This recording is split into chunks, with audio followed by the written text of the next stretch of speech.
မင်္ဂလာပါရှင်ကျမတို့ channel ကနေနောက်ဆုံးရရှိထားတဲ့သတင်းသက်များကိုတင်ဆက်ပေးပါတော့မယ်ပထမအဦးဆုံးစစ်တပ်ကအဝေးပြေးခီးတဲ့တင်ကားပေါ်မှာလိုက်ပါလာသောခီးသွားလူငယ်များကိုဆွဲချပြီးစစ်မှုထမ်းအဖြစ်ပေါ်တာဆွဲဖမ်းဆီးလာရန်ကုန်ပြည်လမ်းပိုင်းနဲ့စလင်းတို့တွင်ခီးသွားလူငယ်12ဦးအဖမ်းခံရတဲ့သတင်းကိုတင်ဆက်ပေးပါမယ်ပဲခူးတိုင်းရန်ကုန်ပြည်လမ်းပိုင်းတွင် expert ကားပေါ်လိုက်ပါလာတဲ့ရန်ကုန်မှပြန်လာသည့်လူငယ်9ဦးအပါအဝင်9ဦးကိုအကြမ်းဖက်စစ်တပ်ကပေါ်တာဆွဲဖမ်းဆီးသွားကြောင်းခီးသွားပြည်သူများနဲ့ဒေသပြည်သူများကပြောဆိုပါတယ်စက်တင်ဘာလ18ရက်နေ့တွင်ရန်ကုန်ပြည်လမ်းပိုင်းအုပ်ဖို့မြို့နယ်ပိုင်းလေးဦးကုန်းလမ်းဆောင်ရှိရန်ကုန်မှပြန်လာသော expert ကားပေါ်လိုက်ပါလာသောလူငယ်9ဦးကိုစစ်တပ်ကပေါ်တာဆွဲဖမ်းဆီးခဲ့ခြင်းဖြစ်ကြောင်းသိရပါတယ်။ထို့ပြင်အဆိုပါအကြမ်းဖက်စစ်တပ်သည်ယင်းနေ့မနက်၈နာရီခန့်တွင်ကဝီစုရွာမှပြည်သူ2ဦးကိုလည်းထပ်မံဖမ်းဆီးသွားကြောင်းထိုဖမ်းဆီးခံရတဲ့ပြည်သူများကိုမိသည့်နေရာသို့ဖမ်းဆီးသွားသည်ကိုအတည်ပြုနိုင်ခြင်းမရှိသေးဘဲမိသားစုဝင်များလည်းလိုက်လံစုံစမ်း၍မရသေးကြောင်းသိရပါတယ်။စက်တင်ဘာလ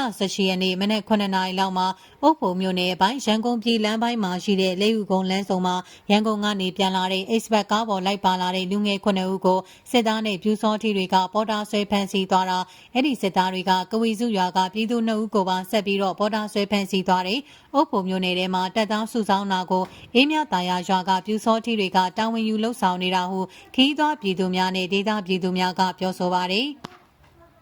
အလားတူမကွေးတိုင်းစလင်းမြို့နယ်မှာကျန်းဖက်စစ်တပ်ကနန်းထိုက်တော်ဝင် expert ကားပေါ်လိုက်ပါလာတဲ့လူငယ်3ဦးကိုလည်းပေါ်တာဆွဲဖမ်းဆီးသွားကြောင်းဒေသပြည်သူများကပြောဆိုပါတယ်။စက်တင်ဘာ24ရက်မနေ့6နာရီခန့်မှာစလင်းမြို့လက်ပကံလမ်းခွဲမှာနန်းထိုက်တော်ဝင် expert ကားပေါ်လိုက်ပါလာတဲ့လူငယ်3ဦးကိုကားပေါ်တက်ရောက်၍ပေါ်တာဆွဲဖမ်းဆီးသွားကြောင်းသိရပါတယ်။ဆက်လက်တင်ဆက်ပေးမယ့်သတင်းအကြောင်းကတော့ပေါင်မြို့နယ်တွင်စစ်ကြောင်းထိုးလာတဲ့စစ်တပ်ကပြည်သူ3ဦးထပ်မံကိုဖမ်းဆီးတပ်ဖြတ်ပြီး9ဦးကိုဖမ်းဆီးခေါ်ဆောင်သွားတဲ့သတင်းကြောင်းကိုတင်ဆက်ပေးပါမယ်။မကွေးတိုင်းပေါင်မြို့နယ်တွင်စစ်ကြောင်းထိုးလာသောစစ်တပ်ကပြည်သူ3ဦးထပ်မံကိုဖမ်းဆီးတပ်ဖြတ်ပြီး9ဦးကိုဖမ်းဆီးခေါ်ဆောင်သွားကြောင်းဒေသပြည်သူများကပြောဆိုပါတယ်။ယမန်နေ့စက်တင်ဘာလ24ရက်နေ့တွင်ပေါင်မြို့နယ်ပင်လောင်းရွာသို့အကြမ်းဖက်စစ်တပ်၏ကပ္ပစ24မှာအင်အား200ခန့်ပါဝင်သောစစ်ကြောင်းကတနက်များပြက်ဖောက်ကဝင်ရောက်စီးနှင်ခဲ့ကြောင်းထိုစစ်ကြောင်းကပေါက်ချောင်းအထက်စုရွာမှပြည်သူ2ဦးနှင့်ပလောင်းရွာမှပြည်သူ3ဦးစုစုပေါင်းပြည်သူ9ဦးကိုဖမ်းဆီးခေါ်ဆောင်သွားပြီးပြည်သူတချို့ကိုဖမ်းဆီးတပ်ဖြတ်ခဲ့ကြောင်းသိရပါတယ်။ထို့ပြင်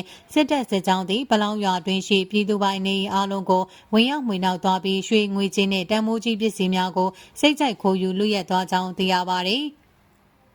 အဲ့ဒီစစ်ကြောင်းကပြည်သူ3ဦးလောက်ကိုဖမ်းဆီးတပ်ဖြတ်သွားတယ်လို့သိရပေမဲ့တေချာတော့အဒီမပြုတ်နိုင်သေးဘူး။ပလောင်းကြီးရွာကိုစစ်သားအင်အား200လောက်နဲ့ဝင်ရောက်စီးနှင်ပြီးဝင်ရောက်မွေနှောက်ခဲ့တာပါ။စစ်သားတွေဖမ်းဆီးထားတဲ့ပြည်သူအများအပြားတွေကပြည်သူ9ဦးကိုစစ်ကြောင်းနဲ့အတူဖမ်းဆီးခေါ်ဆောင်သွားတဲ့နောက်ပြီးစစ်သားတွေကပြည်သူပိုင်းရွှေငွေပစ္စည်းဥစ္စာတွေကိုစိတ်ကြိုက်မှွေနှောက်ပြီးယူဆောင်သွားတယ်ဟုဒေသပြည်သူတို့ကပြောဆိုပါတယ်။အဆိုပါအကြမ်းဖက်စစ်ကြောင်းဟာစက်တင်ဘာ24ရက်ညနေ4နာရီခန့်မှာကပ္ပစ24ဘက်ကိုပြည်သူပိုင်းပစ္စည်းများခိုးယူဆောင်ပြီးပြန်လည်ဆုတ်ခွာသွားကြောင်းသိရပါတယ်။အလားတူပေါင်းမြို့နယ်တွင်ကိုလည်းကျန်းဖက်စစ်တပ်ကစက်တင်ဘာ22ရက်မှာဝိုင်းတွဲလေရင်တကြီးနဲ့ဘုံ32လုံးကျဲချတိုက်ခိုက်ခဲ့ကြောင်းသိရှိရပါတယ်။